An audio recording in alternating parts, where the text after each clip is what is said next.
Well, good day to you. It is April the 13th. I hope you're having a wonderful day wherever you are. Lucky 13, right, baby? My name is Gary Willing. I want to welcome everyone to Search for Signs and also welcome back those who have heard these videos before. But the most important thing you can do after listening to a video or two that I put up is to do some research for yourself and see if this is true for you. If you check out the links in the description portion of every one of these videos, they take you to websites that have wonderful information about what I talk about here, especially the links at the top. The Share International link, and then right below it, there are two YouTube channel links that have videos of Benjamin Crème talking about this information. You'll get a lot of really good information from there, and hopefully you'll check it out because it is free. You want to come back and join the discussion, post a comment, let me know what you think. You could also, if you have a question, post your question in the comment section. I'll try to answer that in the next video, or you can email me that question to searchforsigns@mail.com. And always, as always, thank you everybody who commented and asked questions since the last time I put a video up. I always appreciate it when you guys do that. I might not cover your comments, but I always try to answer the questions. All right, but I do want to talk about something that Robert Vasquez, 7806, said. He said, the stock market crash is not contingent upon what President Trump's investments or his personal dealings. It's the government's corruption and the puppet government officials that would cause the crash. Also, the crash is inherent in the flaw of the economic paradigm that serves the few and not the whole. Thank you very much for your comment. I couldn't agree more, but I did want to talk a little bit more about it. Okay, so not maybe, I guess maybe add to what you said, but also talk a little bit more about it because it's something that's been coming up in my YouTube feeds and my Google feeds, and I'm hearing it more and more on the lips of my coworkers, friends, and associates and stuff about a future recession, perhaps, or a downturn in the economy. Nobody's really talking about depression or total economic collapse like I'm about to, but I wanted to talk about it because I'm not reacting to what I'm hearing. This is something that's been going on for quite some time. It hasn't always looked like it's going to collapse. Sometimes it's gone to even higher highs, but that's all a part of the collapse, actually. But what happened, and how long have I known about this impending economic collapse, and what does it mean for humanity? Okay, so I'm going to start with what does it mean for humanity first, just to kind of clear the air. It is actually going to be one of the best things that ever happens to the world. As Maitreya says, it will bring humanity to its knees, but it will also bring it to its senses. So that's the important part, because I'm going to talk about that and what it's going to lead to. But in the 80s, I think it was 80, maybe 86, 87, 88, around that time, Maitreya made some predictions that, looking back on it after nearly 40 years, doesn't really seem like that spectacular. But at the time, they were very unexpected predictions.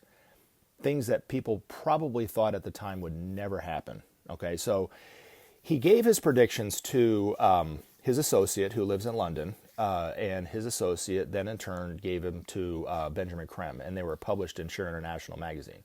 Now, Share International only had a few thousand people that received the magazine, so it didn't get a lot of really big, headlines around the world, but they were quite extraordinary predictions based on what I remember living through at that time. Okay, so for instance, he predicted at that time that the Cold War was going to end, and this was during the height of the Cold War. And the Cold War, if you don't remember, if you didn't really study your history books and you weren't alive then, that was when the USSR and the Warsaw Pact countries like Poland and East Germany and all those, and then NATO and the United States had this military buildup for decades, ever since the end of the Cold War, and it became a nuclear really standoff between two nations. And I remember what it was like, and I'm sure if you're old enough like me to remember it, you remember that it was always kind of a cloud hanging over our lives. There was always this kind of uncertainty that at any moment, one nation would launch nuclear weapons at the other for, sometimes even unprovoked. And a lot of the movies at the time and the popular culture at the time, whether it was music or television or whatever, was about the fear of nuclear war and, being caused, right? And I didn't know anything about Maitreya, but I remember I was sitting in high school, one of my classes, And they were talking about nuclear war, and I had this wonderful feeling come over me that I had never had before, and it was, we're not going to kill ourselves with nuclear war. And I think I even said something in class about it, and people were like, oh, you never know, it could happen, that kind of thing. So it was something that was on people's minds all the time. Maitreya made the prediction that it was going to end, and then, of course, it ended. Again, now it doesn't look like that big of a deal, but then that would have been a huge prediction had the whole world heard about it, and then it took place. He also predicted that East and West Germany would eventually be unified, which eventually happened. The Berlin Wall came down, and those two former one nation then became two nations, eventually became one nation again, and it's still one nation. And then he also predicted the ending of apartheid in South Africa and the release of Nelson Mandela. And I do have people from South Africa from time to time who listen to my channel. And if you're old enough to be around when apartheid was around and Nelson Mandela was incarcerated, well, it didn't seem like that was really that likely, if at all, ever going to happen. For him to make that prediction was quite extraordinary too. And he also made some other predictions that I don't really need to get into, but the other one was he predicted that there would be this global stock market crash starting in Tokyo, or in Japan, and then it would be like a bursting of a boil kind of thing, and all this corruption would start to come out. And when he made that prediction, the Nikkei was really high. I don't know what the number was, maybe close to 40,000, 30,000, something like that. And it lost, I think, about what Ben said, about 85% of the value and the inherent equity of that market. It lost that much after he made that prediction. Not because he made that prediction, but after that prediction.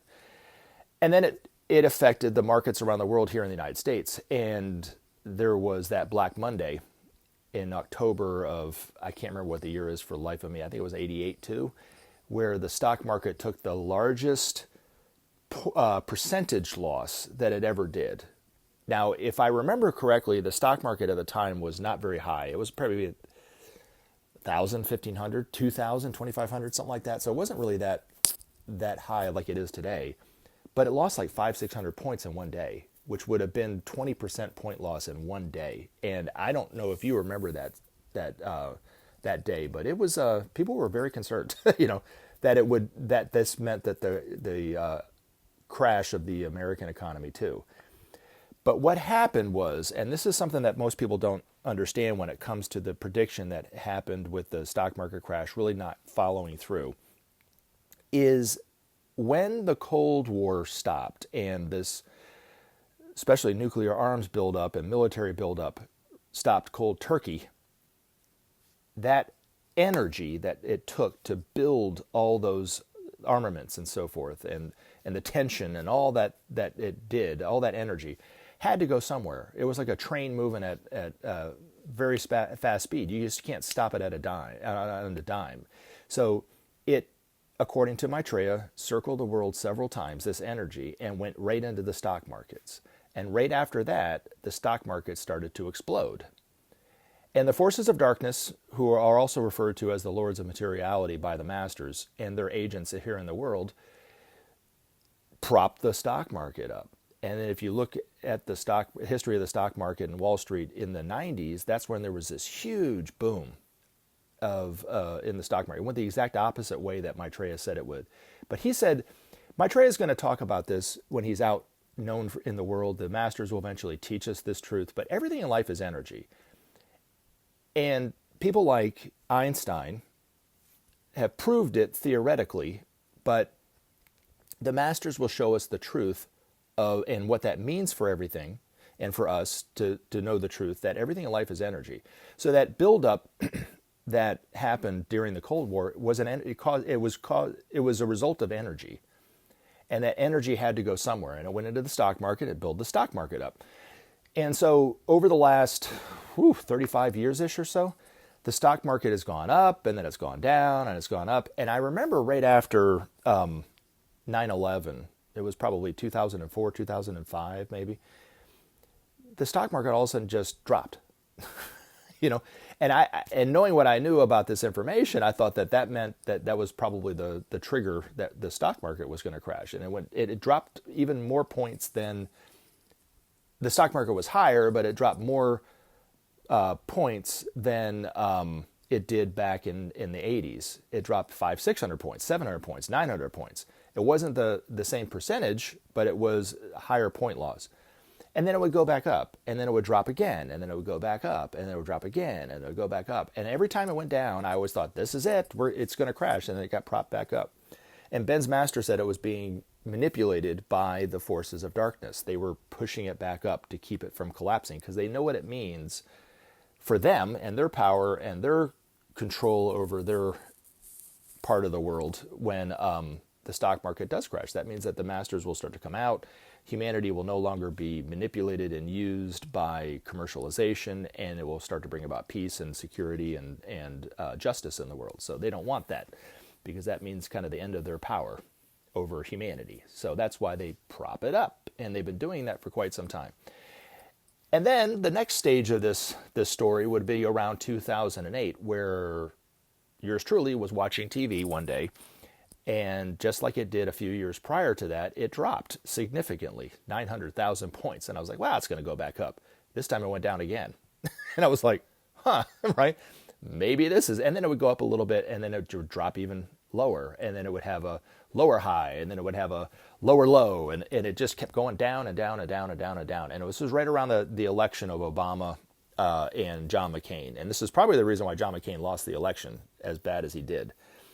But Obama took over, and the economy kind of kicked back into higher gear. And Ben's master at that time said, well, if the economies of the world would just be allowed to collapse, then that would be it. It would do just what Maitreya predicted would do. It would bring humanity to its knees, but also bring us to our senses. But if it doesn't, and this prediction did come true, it would go to even higher highs, which it did. Not long after 2008, it started to kick up, all the way to really when Trump took over and Biden took over, and kind of here recently, it went up to even higher highs, like the 40,000s point range. But here's the bad news, is he said that if it does do this and go to even higher highs, that the pain and the suffering that it's going to cause will be greater, much greater, than it would have been if it had just been allowed to collapse in 2008. So we got that to look forward to. But the good news is it will bring us to our senses. As Maitreya said, all will be well. All manner of things will be well.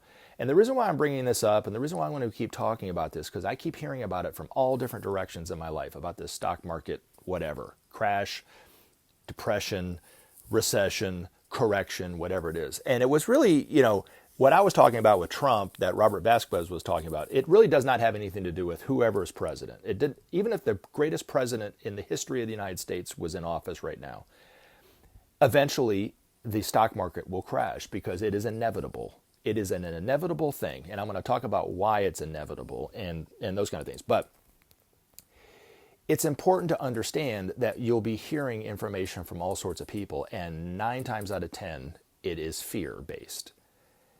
And remember what the masters say, fear and greed are one and the same. You can't have greed without fear. So there'll be those people talking about fear, what it means. It means the end of the world. It's going to mean anarchy. And then you also have those people who are going to be talking about the greed aspect of it, that here's how you profit from it. If you just play your cards right, listen to me, give me your money, I'll tell you the right way to play it, that kind of thing. But it's all fear-based. If you take time to read Benjamin Creme's master's articles about the stock market crash, because he talks about it quite a bit, it's not fear-based. He's not talking about how it's going to be the end of the world. He's not talking about how you can profit from it. He talks about what it means for humanity. It's going to basically pull us back from the brink. It's going to wake us up from what we're doing, because we're really asleep at the wheel and headed right for a cliff at this moment in time. Now, as promised, I want to talk a little bit about why the stock market crash is inevitable. And this is kind of what Robert was hinting to in his comment that I wanted to talk about at greater length for everybody to understand, is that there's a tremendous amount of confusion, especially amongst people who study the Bible, that we are in the end times. We are not in the end times. This is not the time that the world is going to end. The world will eventually end, but at that point, we will all be masters like Maitreya, and not have, and we'll go somewhere to another solar system or another planet to finish out whatever we got to do in our service work. But at this moment in time, this is not the end of the world. They are misinterpreting Revelations. Revelations, the time frame of Revelations is much greater than most people give it credit. It's probably about, it's anywhere from a little after when Jesus was crucified to about 3,000 years from now is what he was talking about in terms of Revelation. If you look at it from a hopeful eyes, it is actually the most hopeful book in the Bible, not the scariest and most frightening book in the Bible, actually. But when you look at it from fear, it is the scariest and most frightful book in the Bible.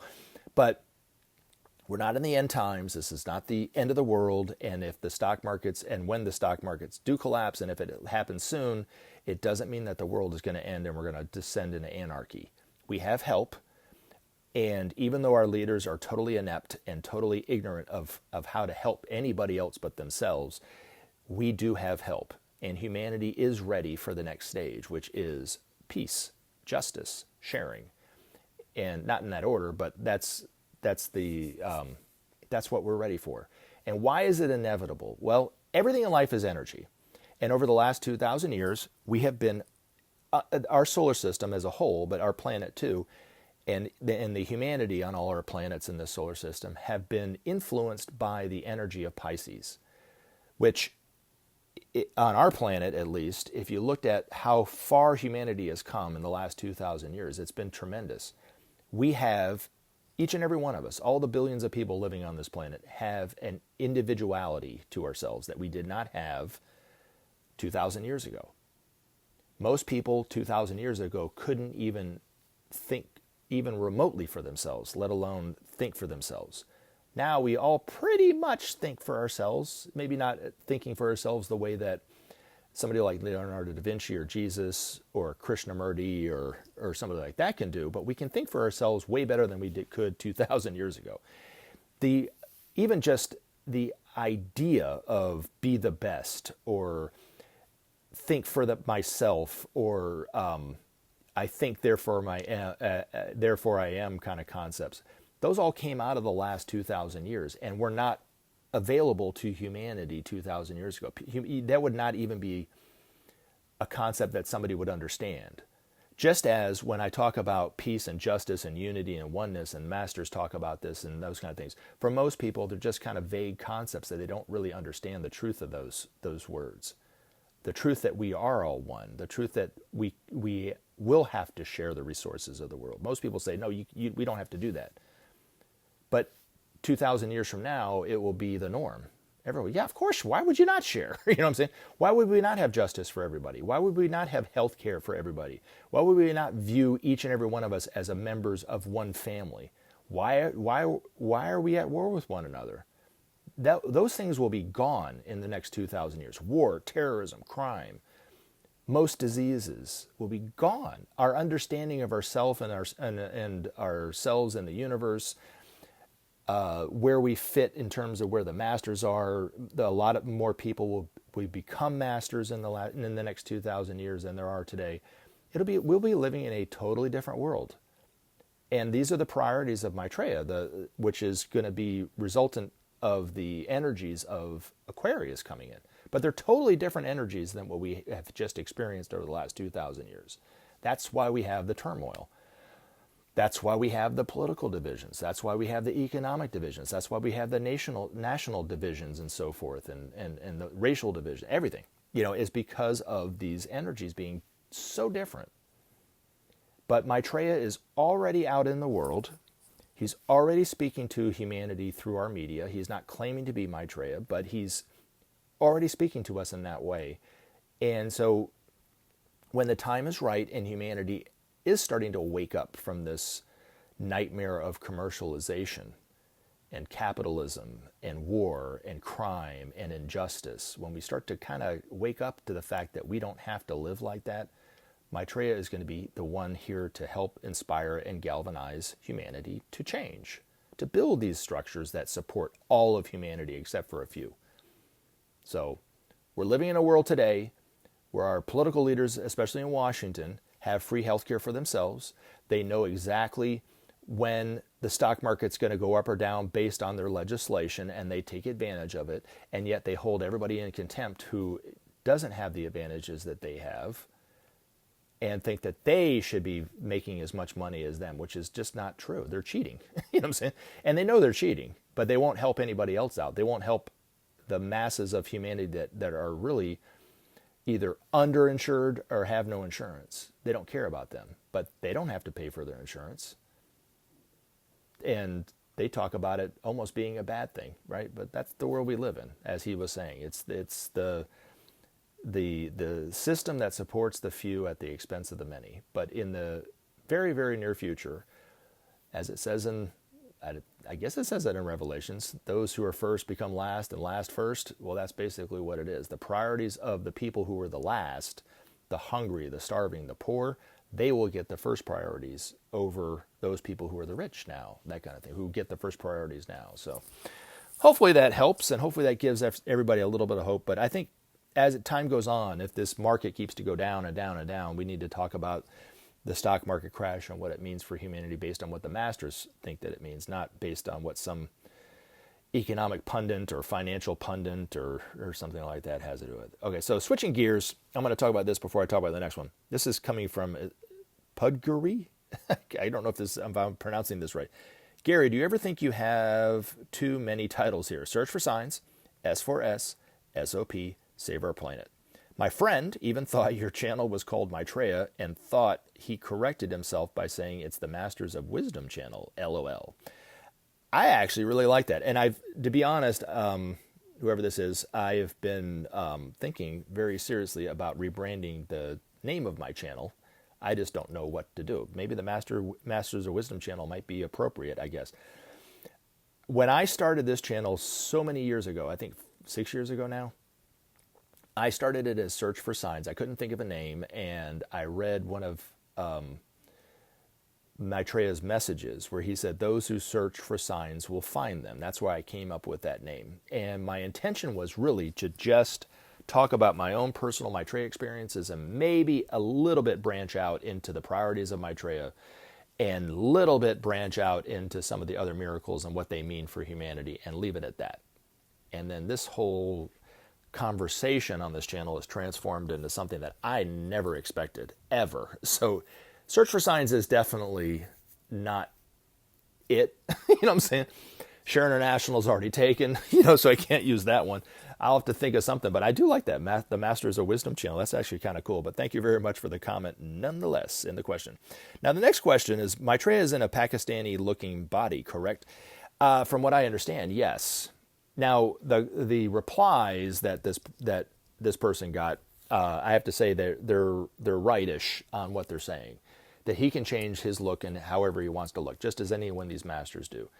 These masters know a science that is unavailable to humanity right now. It is a science. It's not mystical. It's not magical. It is, from us, it seems very magical because we don't know the science of how to materialize things by thought.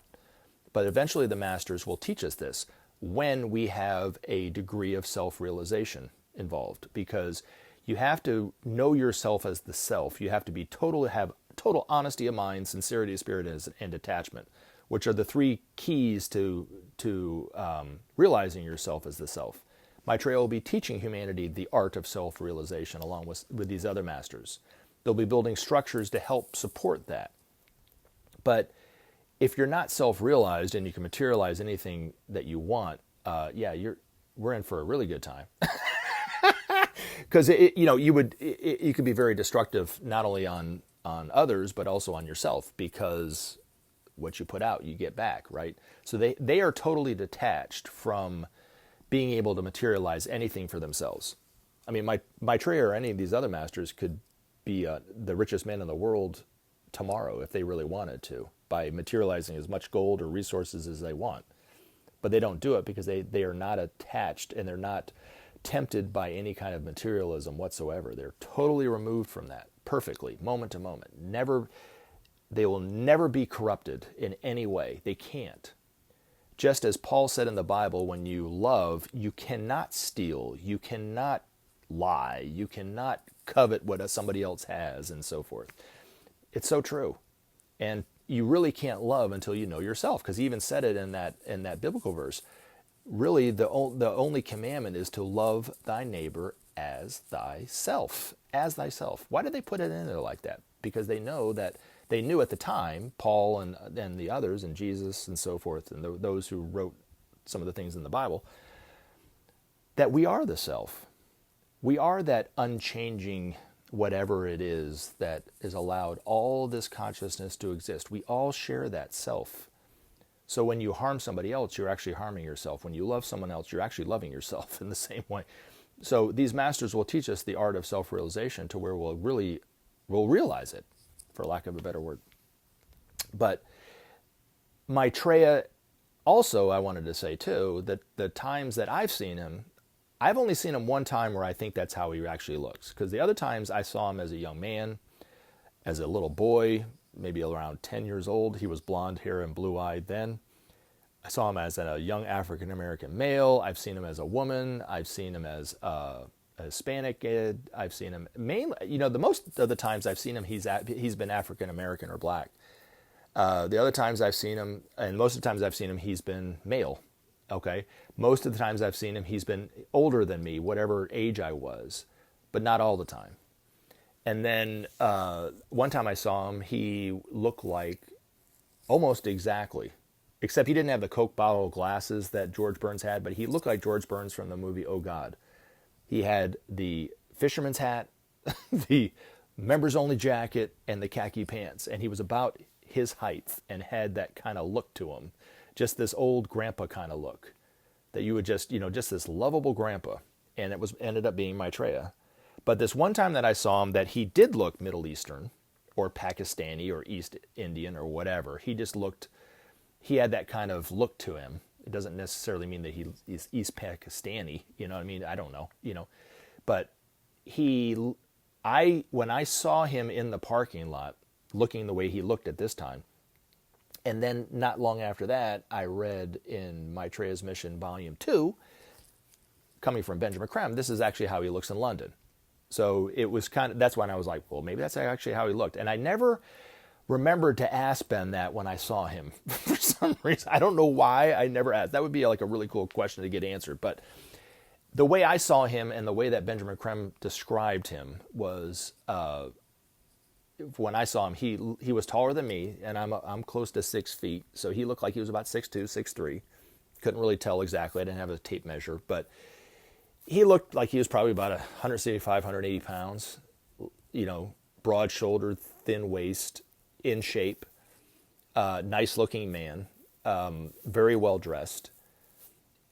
And I imagined even at the time, I think this thought crossed my mind that if this man, because I didn't know it was Maitreya at the time until afterwards. Once I drove away, I was like, oh my God, that was Maitreya. But at the time, I even thought to myself, this is somebody that, by the way he was dressed and the way he carries himself, looked like somebody you would respect.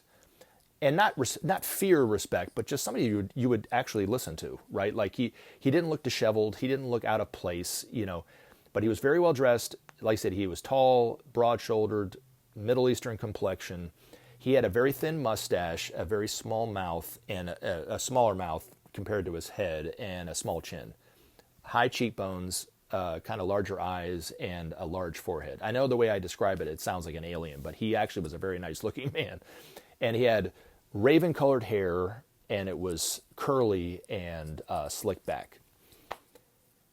Now, most people, and I always joke around about this when I talk about this story, but most men can't carry themselves with a mustache and don't know how to wear a mustache. He knew how to wear a mustache. It fit his face in this look. But I describe him the best by saying, if you just Google Maitreya Buddha statue or Maitreya Buddha, the statues that come up, that's a lot how he looked in his facial structure. Very small chin, large cheekbones, bigger eyes, large forehead. But he also, there's an actor that he's been in a few movies, and one of the movies that comes to mind is, I can't remember the name of it. It's like 5,000 Words or something with Eddie Murphy. He plays the guru in it. He also was in the movie Training Day, and he's been in some other movies. He was in Columbiana, if you ever saw that movie. He played her uncle in that. Maitreya kind of looked like him a little bit. Like his physique kind of looked like this guy, and I can't remember his name. But anyway, it doesn't really matter. But that's how I think he looks, actually. Now, the other times that I saw Maitreya, and just how other people have seen Maitreya, these masters can create a thought form. Ben referred to him as a familiar. And this thought form, excuse me, is a life form. It's a person, but it's not an actual person. They create it for that time, and then they dematerialize it when they don't need it. Sometimes they look like somebody else. Sometimes they'll actually look like somebody that you have met or seen. Sometimes they look totally different. But every time they appear a certain way for a person, it's for that person, for a lesson for that person. So I don't know why he most of the time appeared as an African-American man. I know the time when I saw him in my school, for him to be a 55-year-old African-American male would be a little out of place, so he looked my age at that time. But, the other thing is, there was times, actually, Ben said that there were people that wrote in stories that Maitreya actually looked like him, and it wasn't Ben. Or it looked like him, but yet he was African-American, like exactly like him, except he was African-American or something like that. So there were times that they do those kind of things for whatever reason, but they create this body. Maitreya was still in London. He didn't have to leave London to do this. He created a person or a vehicle or familiar, looking a certain way, acting a certain way, talking a certain way, and was able to communicate to me through that familiar, give me a little bit of his energy, a little bit of his love, a little bit of his wisdom. That's why I always say is if those experiences have changed my life and thousands of other people's lives and have had such an impact on it, what's it going to be like when we're actually physically around him? Like for real, physically around him. I think it's going to be tremendous, right? But they're able to talk, and then once the person doesn't, that scenario is over, they just dematerialize it. And so often when people wrote into Share International, they would turn around and look, and that person was gone. And there was no way that they could have disappeared like that. So they would be talking to him on the street, perhaps, walk past him, and they would immediately turn around, and that person was gone. And that's because the masters, whoever it was, dematerialized it. The time that I saw Maitreya in a hotel, he was taller than me at first, and then he got shorter as the conversation went on.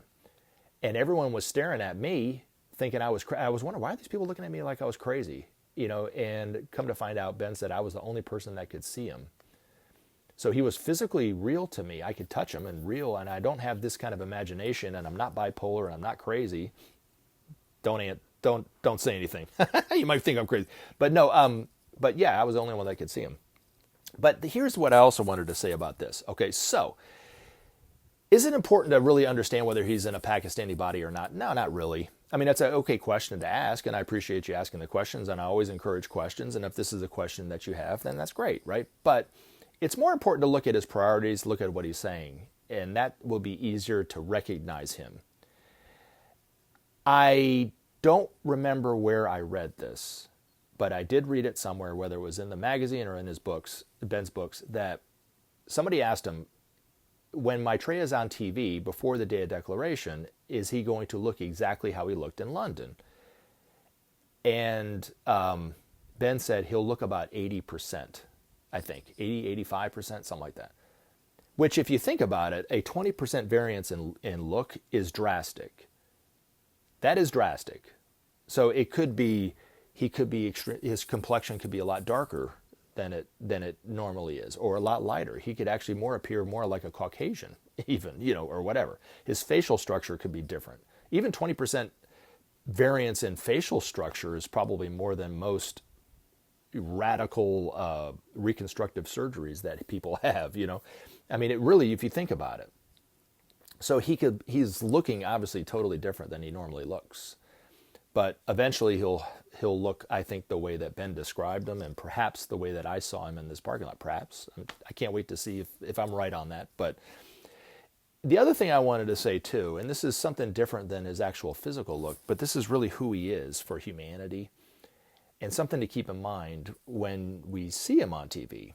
Okay, so one thing I wanted to add is Ben's master mentioned years ago that within the heart of Maitreya is all the suffering in the world. Every time any one of us, anywhere in the world, no matter who it is, even if we don't know who Maitreya is, are suffering in any way, he feels it along with us in the exact same way. Can you imagine? Even the passing of a loved one, or whatever the fear that we experience that's causing suffering, whatever it is, he's experiencing it and sharing it along with us. It's almost like he's holding everybody's hand this whole time. I mean, it's crazy. But also, every time we experience love or experience joy, he feels it along with us at the same time. So when we do see him and recognize him, it's important, I think, to keep this in mind, is that all this is going through his heart. Not only that, all the other cosmic things that we will never be privy to because it's happening so far above our pay grade. The things that these masters do, Maitreya saves us all the time, and these masters save us all the time from danger, cosmic danger. It could be a asteroid headed toward us, and they'll think it to move away so it doesn't hit our planet. And we'll never know that these things happen. But they do. They save us all the time from this. But yet, when you talk to him, and the times that I spoke to him, he seemed totally relaxed. He's not stressed out about all the stuff he has to do, or all the things that he's experiencing. Sai Baba even had said the same thing about within him. He could actually feel all the pain and all the suffering and all the joy and all the love at the same time. He mentioned the same thing. And imagine being able to do that. But when Maitreya is speaking to humanity, even though he's not claiming to be Maitreya, and he's not speaking in a way that is recognizable, apparently, he's still speaking into the hearts of the people. He already knows everybody who's listening to him on whatever station that he's speaking, or if he's happened to speak, and he does this from time to time, speak to audiences in London and around the world or whatever. He knows already who's there, and he already knows what's going on within the hearts of humanity. And in the main, what he says is, within the hearts of every single person on this planet, and he knows this for a fact. We only know this theoretically, but he knows this for a fact, that within the hearts of all of humanity is the longing for unity, the longing for love, the longing for peace, the longing for joy, the longing for oneness. All that is within all our hearts, whether we are aware of it or not. He knows our suffering even better than we know our suffering, because he knows the joy that we're capable of experiencing. So, is it so important to really know his physical look? No, not really. It's more important to study his priorities. It's more important to dive into this information and really remember it. And then the last thing I want to say is, when it comes to Maitreya experiences, I don't have any authority to say this. I'm not Ben. I'm not a master. This is just a gut feeling. But if you are someone who has a vague to general interest in this information, perhaps has come back a couple times, and it doesn't have to be right away. It could be this time last year, and then you wait a few months and you come back and you listen to it again, or maybe ask a question or two, or don't. It doesn't even matter. And you don't even have to really like what I have to say. You might be totally against what I have to say. Has probably already seen Maitreya and just didn't remember him, to be honest. And it's just something that's always kind of come to my mind when people ask me about my own personal experiences. A lot more people have had experiences with Maitreya than remember. I do think that if you take the time to really study this information, just like what happened with me, you'll start to remember some of the experiences that you had, because this happened to me. I first read this information, didn't like it, had no memory of the experiences that I had with Maitreya, and then they started to be remembered. I do think that there will be thousands upon thousands of people, when they see Maitreya and he's eventually known for who he is, will remember experiences that they had with him in whatever area and way it is. So the reason why people aren't really talking about their experiences is because they don't know that they don't even remember that they had them. You know what I mean? But once Maitreya's out, people, oh my God, I can't. They'll have the same epiphany that I had and so many others had. The other thing is, I do think that when we see Maitreya on TV, whether he looks Pakistani or East Indian or Caucasian or more African or whatever, it will be, and we start to recognize that that's him, we will either say one of two things. Either I've seen him somewhere and I don't know where, I can't remember where I saw him, or I saw him on TV, last year being interviewed by this person, had no clue that was him. So that's the experience that I think that the majority of the people will have, especially those who have heard this information before. I love you guys. I love your questions. I love your comments, and I love you. You guys take care and enjoy the day, and I'll look forward to putting up videos in the very near future. Have a wonderful day. Remember to take action and help SOP save our planet. Thanks for listening, and we look forward to talking to you again in future videos.